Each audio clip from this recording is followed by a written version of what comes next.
a tout ce qu'il faut. Un petit tour de magie, c'est beau. À Davier, environ 30 km au nord de Lomé, les parcelles de démonstration de riz pluvial strict au sein du technoparc de l'Institut togolais de recherche agronomique ITRA redonnent de l'espoir à un groupe de riziculteurs lors d'une visite guidée. La femme togolaise cultive souvent le riz, tout d'abord pour nourrir la famille. Mais des fois, on n'arrive pas à avoir un bon rendement. Quand je suis venue ici, maintenant, j'ai constaté qu'il y a des riz, il y a d'autres semences que nous pouvons cultiver sur des terrains secs ou bien arides, je peux dire.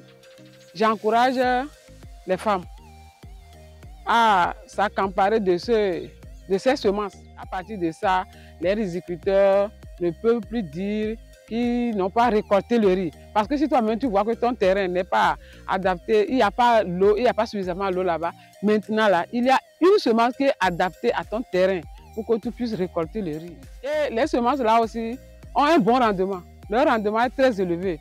Si on cultive ces semences, je suis sûr que nous allons, peu à peu, nous allons quitter la pauvreté.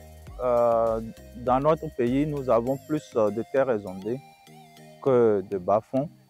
Donc, pratiquer la riziculture pluviale stricte contribuerait quand même à rehausser la production nationale. Essentiellement, c'est sur le plateau de Dany qu'on trouve des producteurs qui pratiquent ce type de riziculture et qui font principalement le riz africain, le riz local, qui est l'espèce Oryza glaberrima.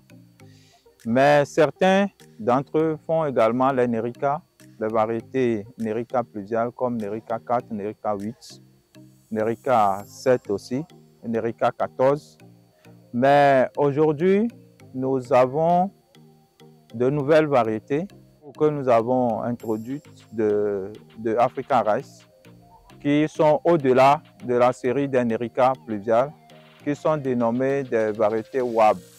Nous avons 5 d'entre elles, WAB 018, 017, WAB 019, entre autres, qui présentent quand même un potentiel de rendement élevé et qui, après les tests, s'adaptent bien à nos conditions de culture. Ce n'est pas nécessairement dans le bas-fond qu'il faut le semer.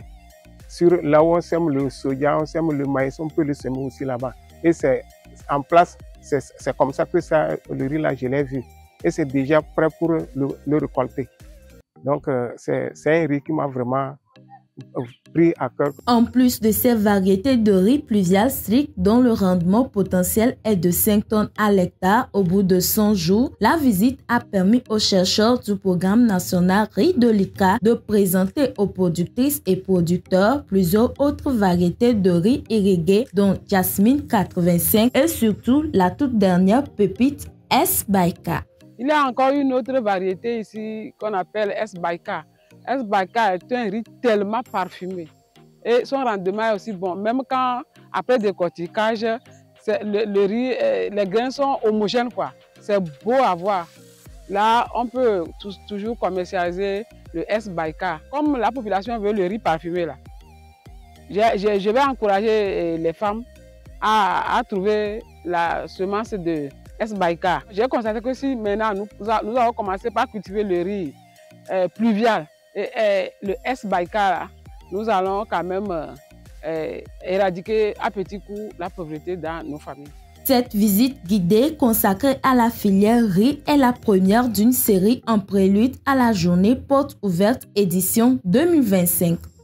Elle est facilitée par le CORAF dans le cadre du programme de la Banque mondiale destiné à l'Afrique de l'Ouest FSRP. Un créneau idéal pour le transfert des technologies et des innovations agricoles disponibles au niveau de la recherche. La visite a pris fin avec l'engagement des riziculteurs et rizicultrices à partager la bonne nouvelle à leur entourage pour favoriser l'adoption des technologies promues à l'ITRA.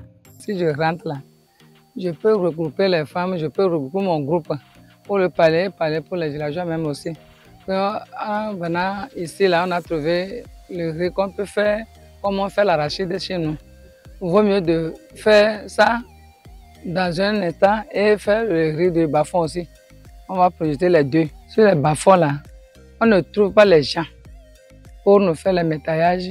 Mais pour le terrain comme ça là, on peut travailler comme femme. On peut travailler et gagner ce qu'on veut.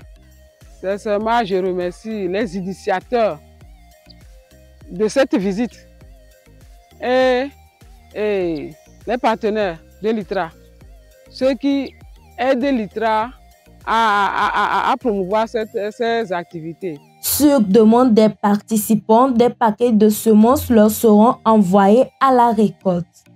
Un signe fort démontrant la disponibilité des producteurs à passer à l'action. On a tout ce qu'il faut. Un petit tour de magie, c'est beau.